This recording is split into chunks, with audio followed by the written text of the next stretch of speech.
तो देखिए, इन case of discharging RC circuit, किसी भी इंस्टेंट पे जो Q का इक्वेशन है वो है -T/τ Q नॉट। किसी भी इंस्टेंट पे जो करंट का इक्वेशन है वो है I0 e⁻T/τ। अब आप अगर उस सर्किट को देख लेते हैं तो सर्किट में आपके पास दो ही एलिमेंट है, एक रजिस्टर है और एक कैपेसिटर है। एक रजिस्टर है और एक कैपेसिटर है, और ये उसमें करंट का इस तरीके से फ्लो हो रहा है। करंट किसी इंस्टेंट पे आई है, ये प्लेट पॉजिटिव है, ये प्लेट नेगेटिव है, डिस्चार्ज हो रहा है। तो यहां से आप किसी भी इंस्टेंट पे potential at any instant across register, अगर आप रजिस्टर के अक्रॉस में पोटेंशियल निकालना चाहते हैं IR को यूज करें। अगर आप पोटेंशियल अक्रॉस कैपेसिटर निकालना चाहते हैं किसी भी इंस्टेंट पे, तो Q में C से आप डिवाइड कर दें, ठीक है। बाकी हम इसी तरह से शॉर्टकट में आपके सामने लिख दें। अगर आप पावर लॉस, अगर आप है ना इस केस में पावर का लॉस लिखना चाहते हैं रजिस्टर में, तो आपका फॉर्मूला यूज होगा I²R। अगर आप देखना चाहते हैं एनर्जी स्टोर्ड कैपेसिटर में, तो आपका फॉर्मूला होगा Q²/2C and so on so on so on. क्या मेरी बात समझ में आई? फिर से भाई ग्राफ ग्राफ का मसला आपसे पूछा जा सकता है, तो यू कैन हैंडल दैट। क्या यहाँ तक किसी को कोई डाउट? No doubt. चलो no sir, no doubt sir. ठीक है, लेकिन जानते हैं हम आपको एक चीज बताते हैं, आप पता है इन क्वेश्चंस का आंसर आप नहीं निकाल पाइएगा। देखिए सोचिए, मेरा मोरल देखिए, हमको पता है आप आंसर नहीं निकाल पाइएगा, फिर भी कितना डेडिकेट होके पढ़ा रहे हैं हर चीज। पता है क्यों आप आंसर नहीं निकाल पाइएगा? आप लोग को लॉग बुक देखना आता है अच्छे से? लॉग टेबल ना, लॉग टेबल, लॉग का प्रॉपर्टी, ये सब अच्छे से आता है? जेके सर आप लोग को 2-3 दिन पहले से तो लॉग पढ़ा है ना? Yes sir, yes sir, log property आता है, लॉग टेबल थोड़ा बहुत भूल गए। अच्छा, आप लोग इस बात को ध्यान नहीं दिए हैं, सबको बुलाया जा रहा था, बायो को स्टूडेंट को बुलाया जा रहा था, मैथ्स वाले सबको बुलाया जा रहा था कि भाई लॉग पढ़ लो, डिफरेंशिएशन इंटीग्रेशन पढ़ लो, बोला जा रहा था ना? हाँ सर। पता नहीं कितना कोई वैल्यू दिया नहीं दिया, अब देगा। आप देखिए इस पूरे इक्वेशन में एक बात समझिए, यहाँ पे ई है, ई का सॉल्यूशन बिना लॉग के आप नहीं निकाल पाइए। हाँ सर, वो तो है। तो आप आंसर क्या टिक कीजिएगा? कॉन्सेप्ट टिक कीजिएगा आंसर में, नहीं ना। आपको है ना आंसर में ऑप्शंस रहेगा, और वो ऑप्शन का आंसर तभी आप निकाल पाएंगे, न्यूमेरिकल डाटा तभी आप फाइंड आउट कर पाएंगे जब आप लॉग ई को सोच पाएंगे। सही है? Yes sir. तो भाई अगर आप क्लास किए हैं वेल एंड गुड, नहीं तो प्लीज जो आपका वीडियो अपलोडेड है उसको 2-4 बार देख लीजिएगा, नहीं तो ये पूरा टॉपिक बेकार है। फिजिक्स जाएगा, 4 नंबर फिजिक्स का जाएगा, 4 नहीं 5 नंबर, -1 भी तो लाएगा ना तुम, ठीक है। तो कैपेसिटर के लिए, रजिस्टर के लिए कहीं भी अगर आंसर टिक करना पड़े तो ये। अब आपके पास जो हम इससे अगला स्टेप जा रहे हैं वो थोड़ा सा और भी पजलिंग वाला बात है। कैपेसिटर का चार्जिंग और डिस्चार्जिंग दोनों एक एक करके हो चुका है। अब आप आइए आगे। कैपेसिटर का जो आरसी सर्किट होता है ना, वो थोड़ा सा डिफिकल्ट है। जरा गौर से देखते चलो, मेरी बातों को समझो।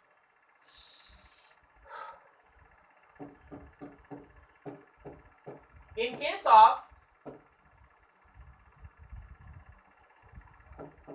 चार्जिंग आरसी सर्किट, अब थोड़ा रुक रुक के बात होगा, यहां तक इक्वेशन सबका काम था, खत्म हो गया, हल्का हल्का था सब। In case of charging RC circuit एक स्टेट आता है that is called steady state.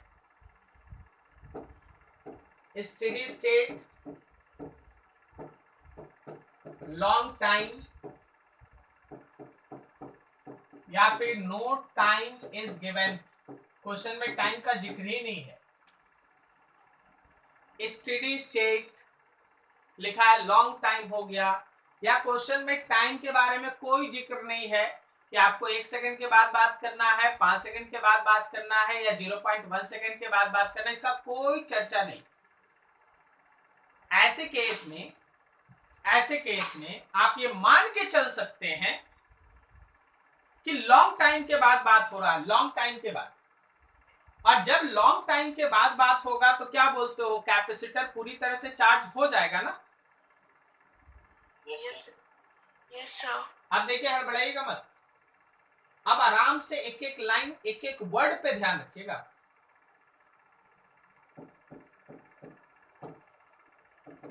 In this case, capacitor is fully charged. ऐसे केस में कैपेसिटर पूरी तरह से चार्ज होता है। अच्छा, अगर कैपेसिटर चार्ज होता है पूरी तरह से, then current in that branch of circuit is zero, in which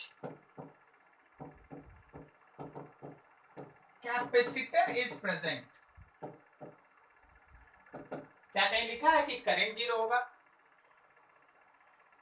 क्या इसमें कहीं ये लिखा है करंट जीरो होगा? अगर लिखा है तो बोलो, और अगर नहीं लिखा है तो क्या लिखा है ये बताओ।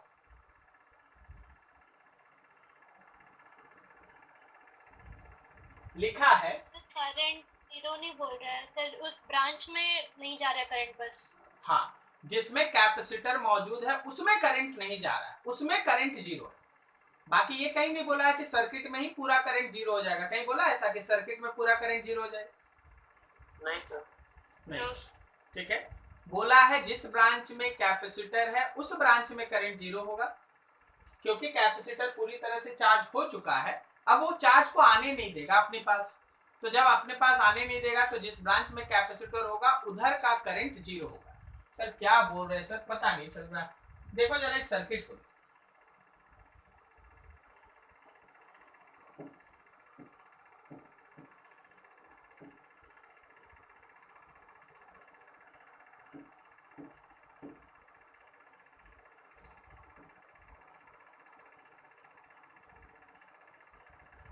मान लीजिए ये E है, ये R है, ये 2R है, ये 3R है और ये C है।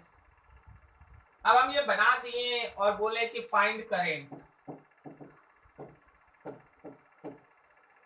फाइंड करंट, और कुछ नहीं बोले तो क्या बोलते हो, तुमको पता चल जाएगा। No time is given, steady state achieve कर गया, लॉन्ग टाइम हो गया, कैपेसिटर को जितना चार्ज अपने ऊपर लेना था ले चुका है, तो बोलो सर्किट में करंट आई जीरो होगा या नन जीरो होगा, ये आंसर दो। ये करंट जो दिख रहा है वो जीरो होगा या नन जीरो?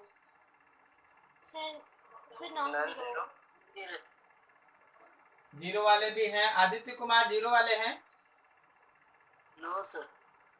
तो अंकुर कुमार जीरो वाले हैं? No sir. अच्छा, तो कोई जीरो नहीं है। बढ़िया है भाई, कोई जीरो नहीं है। पता है क्या है, जब बोला केवल फाइंड करंट, इसका मतलब है आपको खुद से आपका दिमाग काम करना चाहिए। You have a smiling face. ओ, इसका मतलब है स्टेडी स्टेट का बात हो रहा है। किसका बात हो रहा है? ये तो लग रहा है स्मार्ट बॉय। ठीक है, स्टेडी स्टेट का बात हो रहा है, और स्टेडी स्टेट का बात हो रहा है तो जिस ब्रांच में कैपेसिटर मौजूद है उधर करंट नहीं जाएगा। अगर उधर करंट नहीं जाएगा तो करंट किधर जाएगा? तो करंट जाएगा भाई इधर। यहां से करंट आई निकलेगा और ये आई करंट इसको फॉलो करता हुआ इधर से ऐसे जाके बैटरी में इंटर कर जाएगा। बोलो है? हाँ सर। Yes sir. इधर कोई करंट नहीं जाएगा। तो भाई आर और 3R मिलके कितना रजिस्टर हो गया? 4R हो गया। 4R। Yes sir. 4R। तो आप यहाँ एक लाइन लिख ले, नो करंट इन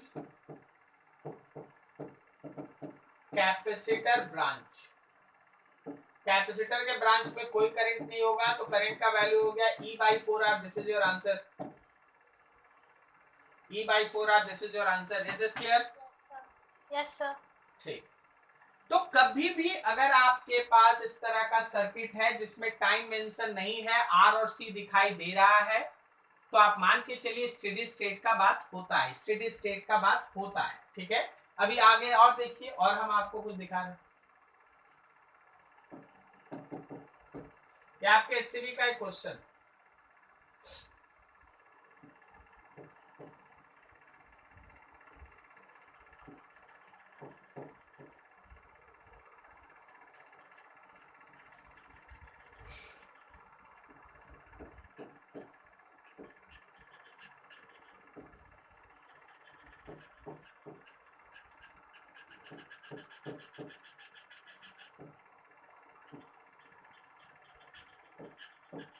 इसी तरह का कुछ मिलता जुलता फिगर देखिएगा, मिल जाएगा। ठीक है, आपके पास मान लीजिए 10 ओम है, ये मान लीजिए 20 ओम है, ये 100 वोल्ट का एक बैटरी है, बाकी सब कैपेसिटेंस दिया है, सबका डाटा दिया होगा, आप टेंशन ना लें।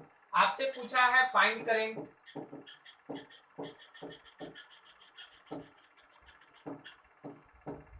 बोलो कितना?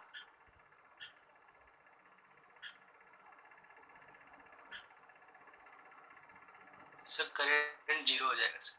हाँ सर, 0 हो जाएगा क्योंकि Very वो कहीं good. फ्लो ही नहीं कर पाएगा क्योंकि हर ब्रांच पे कैपेसिटर है। वेरी Zero गुड, हो वेरी गुड, वेरी गुड। तो बस ये आपको कंफ्यूज करने के लिए यहाँ पे आर बना दिया है, हर ब्रांच में कैपेसिटर डाल दिया है।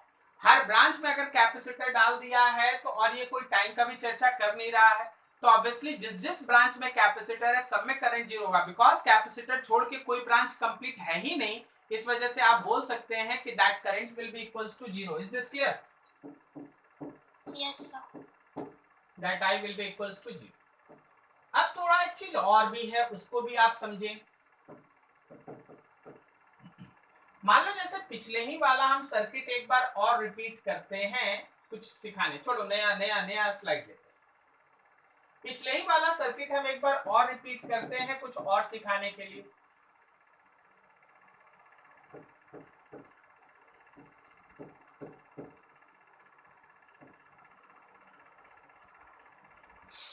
चलो जी, ये E है, ये R था, ये 2R था, और ये 3R था, और ये C था। हम लोग ये सीख चुके हैं कि भाई इसमें अगर करंट निकालना है तो कैसे निकालना है। लेकिन मान लो तुमसे ये क्वेश्चन पूछे, find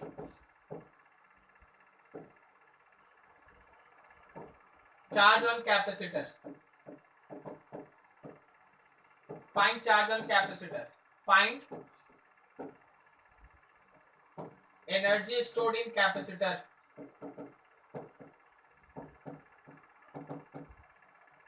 find potential difference across capacitor। Can you answer that कि कैसे ये सॉल्व होगा? क्या आपका दिमाग दौड़ सकता है कि ये सब आंसर आप कैसे निकाल लेंगे?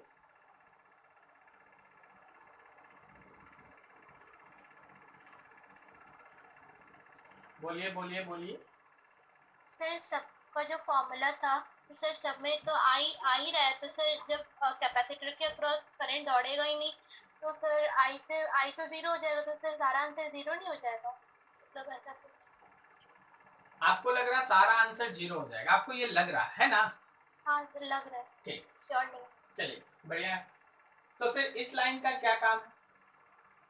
In this case capacitor is fully charged.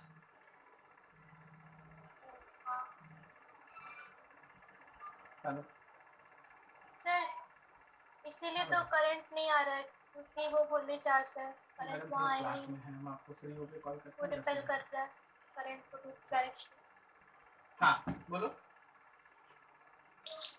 Sir एक बार फिगर देख लीजिए। अच्छा हाँ, ये देख लिए ना, ये आप लोग देख लिए ना, स्टेडी स्टेट में कैपेसिटर पे चार्ज होता है फुल्ली। हाँ सर। और चार्ज होता है तो अच्छा। बाकी सब भी होगा ना। ओ अगर चार्ज है तो एनर्जी भी है, पोटेंशियल भी है। हाँ हाँ सर होगा। अब आपको सोचना निकालेंगे कैसे, ठीक है? चलिए एक बात देखिए, ध्यान से समझिए एक बात सर। हाँ बोलो ना सर पोटेंशियल डिफरेंस निकाल लेंगे sir, V is equal to I R से। कैसे निकाल लोगे? आई पहले हाँ आई निकल गया, मान लो आई निकल गया हो तो प्रीवियस आई। क्वेश्चन में ही निकाल लो। आर सर नहीं सर, देखिए फॉर्मूला वाला तो हम ही बोले थे तो अच्छा देखिए ना, क्या इसके अक्रॉस का इस पॉइंट को ए नाम दे दीजिए, इस पॉइंट को बी कह दीजिए, तो क्या ए और बी के अक्रॉस का पोटेंशियल डिफरेंस आप इसको आई आर से निकाल लेंगे? हाँ सर। Yes sir. जो पोटेंशियल डिफरेंस यहाँ है वही तो कैपेसिटर के अक्रॉस में भी है, जो पोटेंशियल डिफरेंस यहाँ है वही तो कैपेसिटर के अक्रॉस का भी पोटेंशियल डिफरेंस है। कोई हमसे लड़ेगा बोलेगा सर आर, अरे यार आर रहने से क्या हुआ, करंट है ही नहीं इसमें, उसमें तो है ही नहीं। यस सर होता है। तो जो पोटेंशियल डिफरेंस यहाँ दिख रहा है वो पूरा का पूरा सी के अक्रॉस में है, बोलो समझा? Yes sir. Yes sir. Potential difference across AB which is I times of 3R is also potential difference across capacitor। हमको लगता है सब कोई नहीं समझा, कोई ऐसा जिसको डाउट हो प्लीज से दैट, आप ही के लिए पढ़ा रहे हैं। सर एक बार और रिपीट कर दीजिए ना। बिल्कुल बिल्कुल ठीक है, तो बोलिए आराम से बोलिए, ठीक है, हमको ऐसा बार बार आग्रह ना करना पड़े कि आप नहीं समझे, तो बोलिए, आप बोल दीजिए। देखिए यहां तो करंट चल रहा है ना, तो इस करंट के चलने से ए से बी के अक्रॉस में पोटेंशियल का डिफरेंस आएगा ना, आई आर। Yes sir. ठीक, अब देखो इसके साथ ये पैरेलल में है, ये दोनों पैरेलल में है, यहां से यहां तक का पोटेंशियल डिफरेंस इसमें भी वही होगा जो यहाँ है, क्योंकि they are connected in parallel. Parallel में पोटेंशियल डिफरेंस सेम होता है, याद आया? Yes sir. अब इसमें रजिस्टर का कोई रोल है नहीं, क्योंकि रजिस्टर में जब तक करंट फ्लो नहीं करेगा कोई पोटेंशियल डिफरेंस वो क्रिएट करेगा नहीं। तो जो भी पोटेंशियल डिफरेंस है वो सब तो कैपेसिटर के लिए है ना। Yes sir. Yes sir. क्या मेरी बात समझ में आई सबको? Yes sir. तो आपको कैपेसिटर के अक्रॉस का पोटेंशियल डिफरेंस मिल गया, आपको कैपेसिटर का पोटेंशियल डिफरेंस मिल गया आई टाइम्स ऑफ 3R। तो अब आपको अगर चार्ज चाहिए कैपेसिटर पे तो potential difference across capacitor into capacitance. अगर आपको एनर्जी चाहिए तो energy is equals to potential difference half CV square ना, हाफ सीवी स्क्वायर। और अगर आपको पोटेंशियल डिफरेंस तो निकल ही गया है, बोलो समझ में आया? हाँ सर। यस यस तो कभी इस तरह का क्वेश्चन रहेगा, और ऐसा ही क्वेश्चन मेनली पूछा भी जाता है, ऐसा ही क्वेश्चन मेनली पूछा भी जाता है, क्योंकि आपको कोई लॉग बुक में नहीं फंसाना चाहता, तो वो क्या करता है इसी तरह का स्टेडी स्टेट वाला क्वेश्चन सेट कर देता है। आप भी बनाइएगा ना, देखिए 20-30 क्वेश्चन बनाइएगा ना तो 10-15 को इसी से बन जाएगा, ठीक है। कहीं कहीं आपको लॉग बुक का जरूरत पड़ने वाला, अदरवाइज लॉग का जरूरत नहीं पड़ता है। फिजिक्स तुमसे कभी कैलकुलेशन नहीं कराता, वो चाहता है कि आपका कॉन्सेप्ट चेक करे और निकले, ठीक है। तो इस तरह का क्वेश्चन ज्यादा फेवरेबल होता है, ज्यादा डिमांड में रहता है, ठीक है। चलिए आगे बढ़ते हैं, अभी और आगे बढ़ते हैं।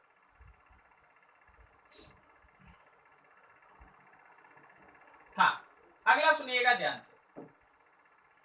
बहुत सारा क्वेश्चन ऐसा होता है जिसमें की जस्ट क्लोज होता है। इफ की is just closed, just close का मतलब है कि जैसे की क्लोज के उस समय, जैसे की क्लोज किए उस समय, फिर से सुन लेना, जैसे ही आप की क्लोज किए उसी समय,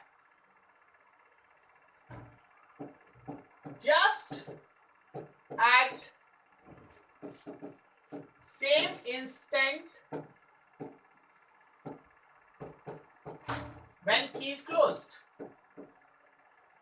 just at same instant when key is closed, जैसे ही आप की क्लोज की उसी समय, याद रखना capacitor does not offer any resistance in flow of current and it just acts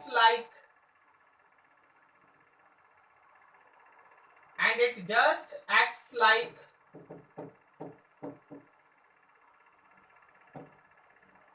conducting wire. बोले ये क्या कहानी लिख रहे हैं भाई? कैपेसिटर उस समय भूखा है, कैपेसिटर भूखा है, बात समझे? कैपेसिटर अगर भूखा है तो वो चार्ज को आने से मना कैसे कर सकता है? क्या मेरी बात समझ में आ रही है? हम क्या बोलना चाह रहे हैं? जब हम लोग की क्लोज कर रहे हैं तुरंत, देखो पिछले केस में क्या था, कैपेसिटर का पेट भर चुका था, अब हम चार्ज को नहीं आने देंगे, करंट इज 0। इस केस में क्या है, आप की को जस्ट क्लोज किए हैं, जस्ट आप की को क्लोज किए हैं, कैपेसिटर पूरी तरह से भूखा है, उसके ऊपर चार्ज नहीं है, वो चार्ज को तुरंत तुरंत बोलेगा, कोई रेजिस्टेंस नहीं, कोई रेजिस्टेंस नहीं, बस आइए चार्ज, आइए चार्ज, आइए चार्ज, आइए। बोलिए समझ में आया? Yes sir. तो ऐसे केस में तुम्हारा जो कैपेसिटर है वो एक कंडक्टिंग वायर की तरह काम करता है। देखो वही डायग्राम, वही डायग्राम, वही डायग्राम, बस खाली टाइम बदल देंगे, देखो क्वेश्चन का आंसर बदल जाएगा। ये ई है भाई, ये आर है, यहाँ पे की देना भूल गए, चल छोटा सा जगह खाली था वहीं बदल दिए की, ठीक है। ये 2R है, ये सी है, ये 3R। अगर हम तुमसे बोलें find current just after case closed, previous case और इस केस में क्या डिफरेंस है, उस डिफरेंस को समझा जाए। प्रीवियस केस में था कि आपके पास बोल दिया गया था कि भाई ये लॉन्ग टाइम है, टाइम का कोई जिक्र नहीं था, की यू है ना, सब क्लोज था पहले से, वहां डिस्कशन हो रहा था। तो कैपेसिटर को जितना चार्ज अपने ऊपर लेना था ले चुका था, अब वो चार्ज को अपने थ्रू जाने के लिए अलाउ नहीं कर रहा था। सो जिस ब्रांच में कैपेसिटर था उधर से फ्लो करने वाला चार्ज या करंट का वैल्यू 0 था। लेकिन अगर की जस्ट क्लोज है, होने वाला है बोलो, तो कैपेसिटर भूखा बैठा है, उसको तो चार्ज चाहिए, वो तो चार्ज ही स्टोर करता है अपने ऊपर, तो कभी चार्ज को मना नहीं कर बोला आओ आओ आओ जितना आना हो, कोई रेजिस्टेंस नहीं। Capacitor does not offer any resistance in the flow of current and it just acts like conducting wire. वो एक वायर की तरह काम करता है, चार्ज आओ जितना आना हो। तो आपका ये सर्किट क्या हो जाएगा, the circuit is look like, ये सर्किट आपको ऐसा दिखेगा उस इंस्टेंट पे। ये ई है, ये आर है, ये 2R है, ये 3R है। क्या बोलो उस समय तुम करंट निकाल लेगा? Yes sir. Yes sir. 2R और 3R किसमें पैरेलल? सीरीज पैरेलल में है। अच्छा हाँ हाँ ये पैरेलल, 2R और R सीरीज में है। 2R नहीं, यहाँ से जो आएगा उसके साथ R होगा सीरीज में, बोलो सही है? अच्छा यस सर। Yes sir. क्या हम इस इंस्टेंट पे करंट लिखें? क्या हम इस इंस्टेंट पे एक बार में करंट लिखें?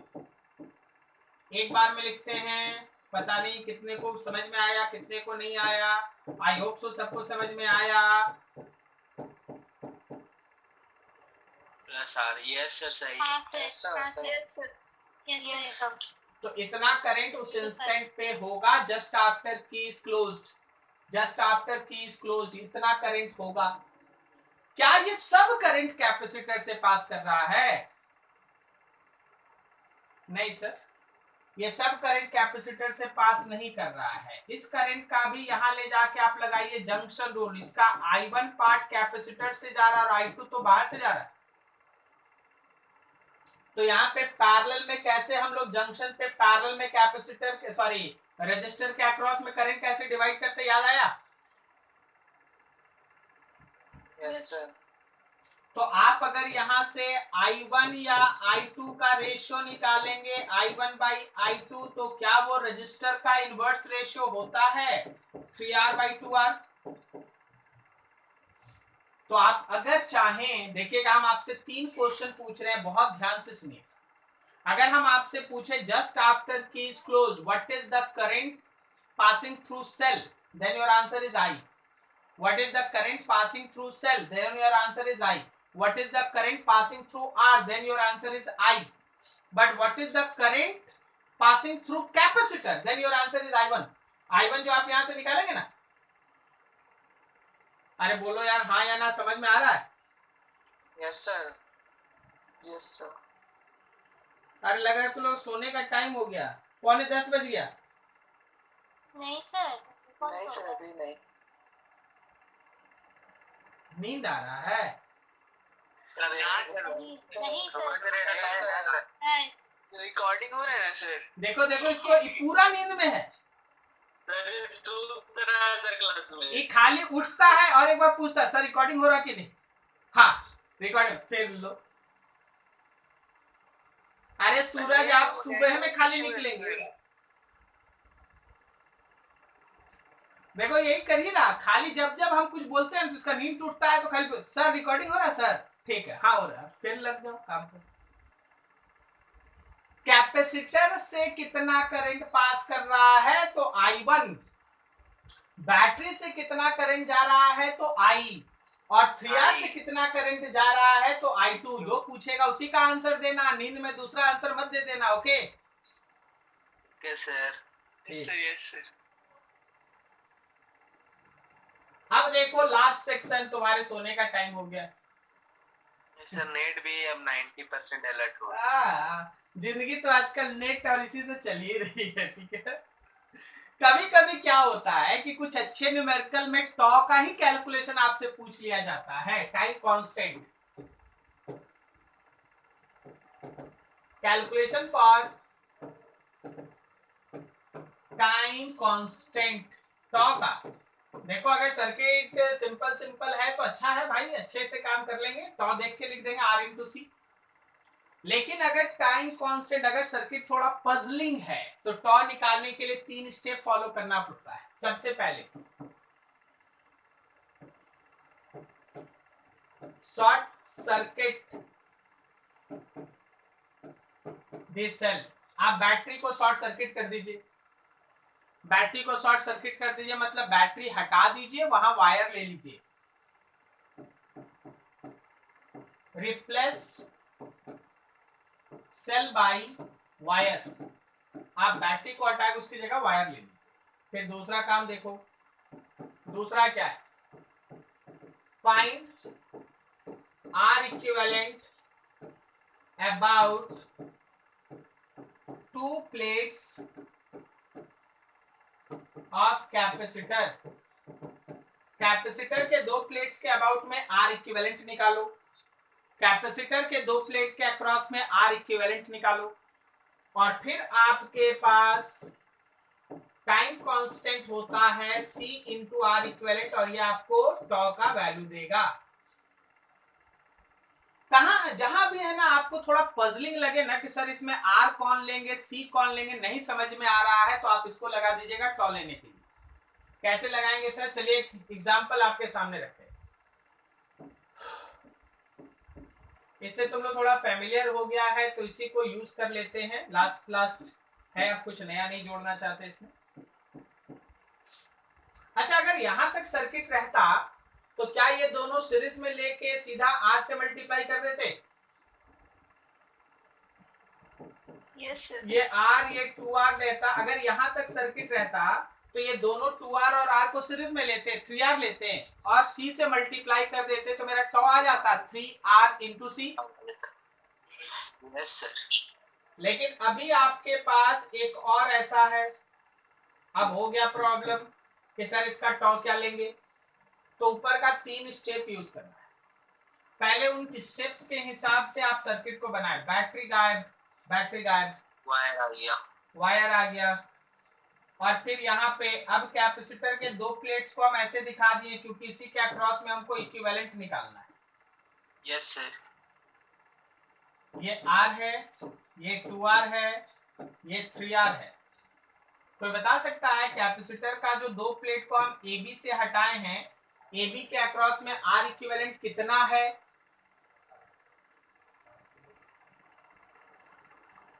चलो हम बता देते हैं भाई, आप लोगों को कैपेसिटर में सिखाया गया था, देखो ए को यहाँ लिख दो, ए को यहाँ लिख दो, पहले से 2r जोड़ दो, 2r जुड़ गया। Yes sir. फिर देखो बी लिख लो, बी लिख लो, इधर दिख रहा है, यहाँ तक बी दिख रहा है। हाँ सर। हाँ ठीक। अब देखो बी से देखो, बी से देखो, क्या ये 3r का एक एंड और r का एक एंड जुड़ा हुआ है? Yes sir. r का एक एंड और 3r का एक एंड जुड़ा हुआ है बी से। अब देखो यस इन सर। दोनों का जो दूसरा एंड है वो 2r से जुड़ा हुआ है। 2r से जुड़ा हुआ है। क्या बोलते हैं, ये दोनों पैरेलल में, उसके बाद 2r सीरीज में है। सीरीज में। तो आप जब इसका r इक्विवेलेंट निकालेंगे तो 2r into 3r divided by 2r plus 3r, और प्लस अलग से r होगा। Yes sir. ये रहा दूसरा step, find r equivalent about 2 plates of capacitor, और then tau will be equals to r equivalent into c, and this is your tau. This is your tau. Is this clear? Yes sir. So this is also complete of RC circuit. RC circuit का कोई भी numerical जहां से बनाना है बनाए। 3r parallel में है ना? अच्छा अच्छा ठीक ठीक, हाँ ठीक। तो थोड़ा पहले बोल देना चाहिए था ना, सही बोल। थोड़ा पहले बोल देना चाहिए था डियर। सोचे तो बोल लेंगे। कोई बात नहीं, कोई बात नहीं। r into 3r by r plus 3r और प्लस 2r, ओके ठीक है। तो ये आपके लिए कंप्लीट आरसी सर्किट का पूरा पैकेज है। हम लोग है ना जब कभी भी न्यूमेरिकल बनाएंगे ना, पहले क्या करेंगे, आज के सिलेबस में हम लोग इसको है ना जल्दी से जल्दी आप तक पहुंचाने का कोशिश करते हैं। इसको बिना 2 बार 3 बार पढ़े आप कोई भी आरसी सर्किट का क्वेश्चन टच ना करें। इसके पढ़ने के बाद आप आरसी सर्किट का जितना क्वेश्चन बनाना है सब बने। अगर मान लीजिए कोई क्वेश्चन नहीं बनता है तो आपका काम क्या होगा कि उस तरह का चीज है ना अपने इस थ्योरी में खोजिए, कहां दिया हुआ है, ठीक है, क्या नाम से है क्वेश्चन, कहां दिया हुआ है, और फिर उसको सॉल्व कीजिए। और जब नहीं बनेगा तो फिर हम हैं, आप मेरे पास भेजिए, अपना मैसेज कीजिए, ठीक है। चलिए बढ़िया डिस्कशन ओवरऑल। लगा था कि आज क्लास नहीं होगा, बट क्लास का है ना एंड बहुत अच्छा हुआ।